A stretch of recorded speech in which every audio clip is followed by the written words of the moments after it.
लाली लाली गालवा चमके जैसे बालवा, नाचे पूरा टोला आज रात हो।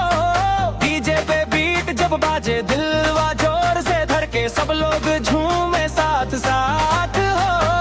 चांद भी शर्माई तो जब मुस्काई, पूरा महफिल चमचम हो जाए। ए राजा धीरे नाचस, दिलवा के बात समझस, आज खुशी वाला मौसम छाए।